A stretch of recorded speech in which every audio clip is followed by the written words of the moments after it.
I trust a doctor with cyanide pills in a plastic cup telling me they're Tylenol more than I do trust Donald Trump and or Hillary Clinton. I'll tell you why. I'll, t- I'll tell you why though.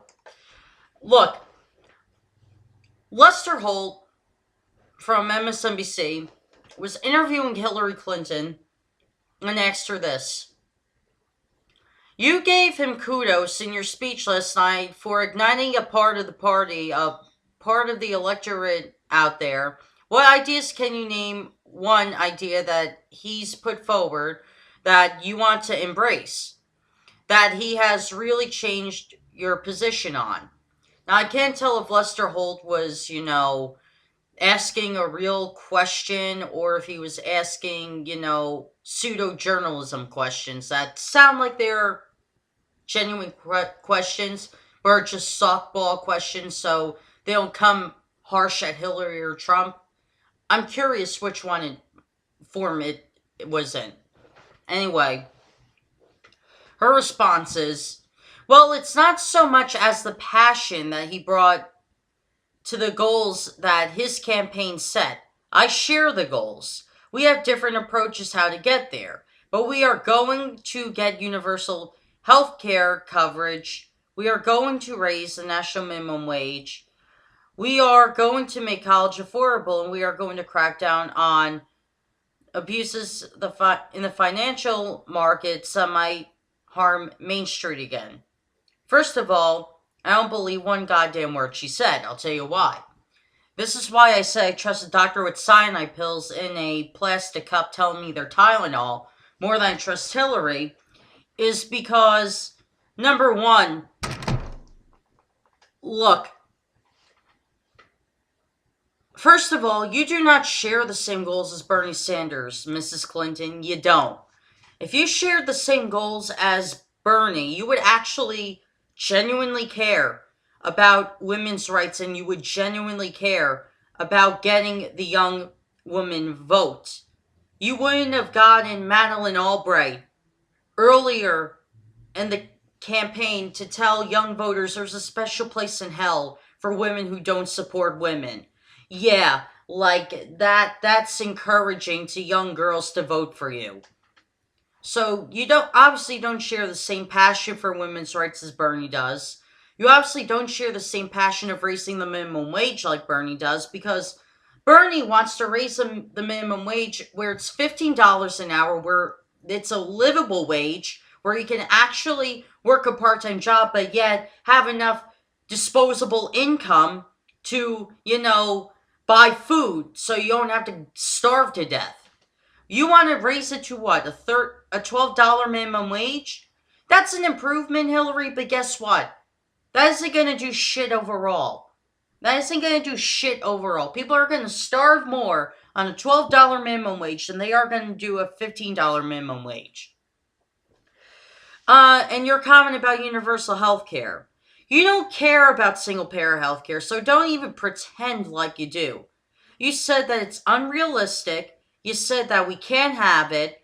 You said that Obamacare is going to last forever. You didn't say it exactly like that, but you paraphrased it like this.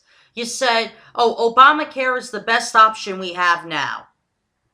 You said that during the PBS debate. So let me educate you on something here, Hillary.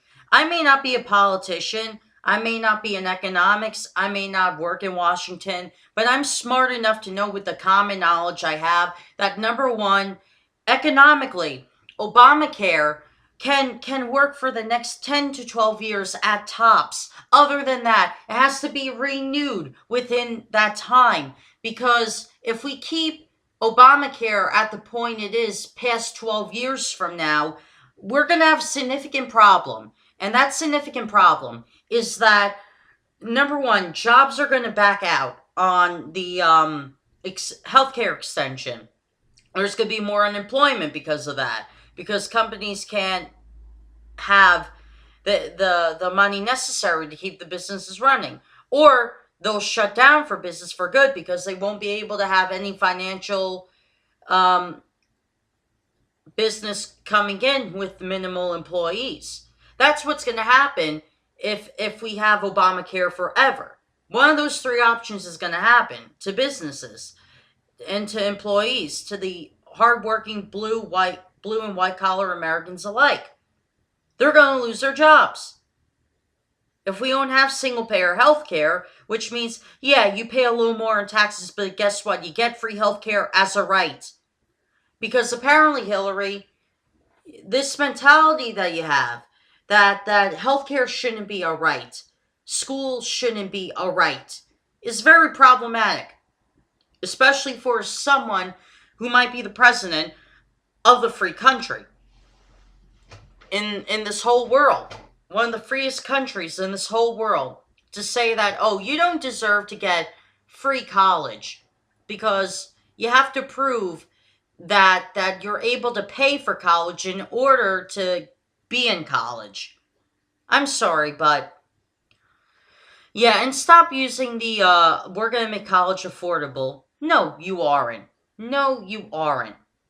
You're gonna keep the same college plan that Bush put in, the same plan that Obama reinstated, the same plan that you or Trump might actually just keep in, which is that more students will have more student debt, more debt than their parents ever did in their early 20s.